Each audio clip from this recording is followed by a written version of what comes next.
In this video I'll be showing you step by step how to make a super simple oil rig in Tekkit 2. It is super simple to do. So the first thing you need to do is get these ingredients over here. You will need a pump from Buildcraft, you will need a redstone engine, you'll need block of redstone or levers, and you'll need a golden flute pipe.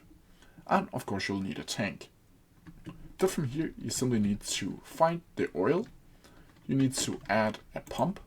And as you can see now, it has turned green. Then from here, you need to add in the redstone engines, like so. Then from here, you need to go over to the golden flute pipes and just add it on top of the pump. And just add it to where you want your tank to be. And you can make the tank as high as possible. Then from here, you need to start the oil rig. And to do that, you simply need to add the block of redstone to each of these engines here, and in a couple seconds the oil should be floating over to the tank. And as you can see right there, the oil is being filled up, or the tank is being filled up.